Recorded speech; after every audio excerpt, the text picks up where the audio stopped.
Hello friend. आज बघा मी आहे ना शाही मटर पनीर बनवते.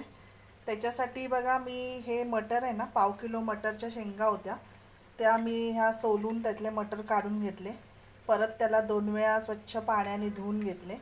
आणखीन इथे बघा मी पाव किलो पनीर घेतले. त्याचे सुद्धा सगळे सेम आकाराचे क्यूब असे करून घेतलेत.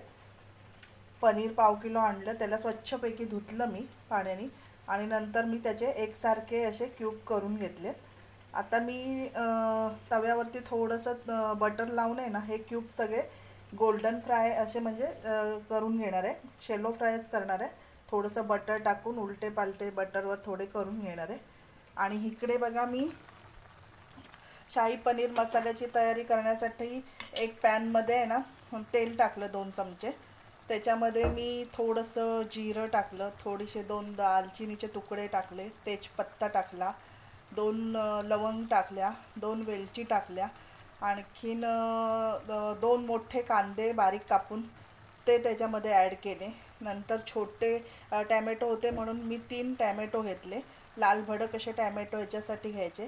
तर मी 3 टॅमॅटो कापून त्याच्यामध्ये ॲड केले. 2 हिरव्या मिरच्या ॲड केल्या आणि 10-12 लसूणच्या पाकळ्या ह्याच्यामध्ये मी ॲड केल्यात. आणखीन 10-12 काजूही टाकलेत, कारण त्याचं असं रिचनेस भाजीला आपल्या येण्यासाठी क्रीमी क्रीमी अशी हॉटेलसारखी सेम रेस्टॉरंटसारखी दिसण्यासाठी त्याच्यासाठी मी काजूही 10-12 याच्यात ॲड केले. आणि थोडंसं आलं आणि 10-12 लसूणच्या पाकळ्या, थोडेसे धणे असं मी सगळं तेलावरती फ्राय करून घेतलं. आणि नंतर बघा आम्ही शिजण्यासाठी 1 ग्लास याच्यामध्ये पाणीही ओतलं. हे बघा वरती पाणी पाणी आलं. आता मी 1 ग्लास पाणी टाकून आहे ना, ह्याला मस्तपैकी आता पाण्यामध्ये शिजवून घेणार आहे. आणि थोडंसं शिजलं हे की मी गॅस बंद करून फॅनवर थंड करून आहे ना, ह्याची मिक्सरमध्ये पेस्ट करून घेणार आहे. आणखीन नंतर मी आता ह्याचं मटर शाही पनीर बनवणार आहे. त्याच्यासाठी मी बटरचाही वापर थोडा करणार आहे. तर बघू शकता किती छान आपलं असं कलरफुल असा मसाला वाटतं. आता हा मसाला थंड झाला की याला मिक्सरच्या भांड्यातून काढून त्याची ग्रेव्ही करणार आणि त्याच्यामध्ये मग मटर ॲड करणार आणि गोल्डन फ्राय केलेले हे आपले बटरवरती पनीरचे पीसेस आहेत तेही ॲड करणार.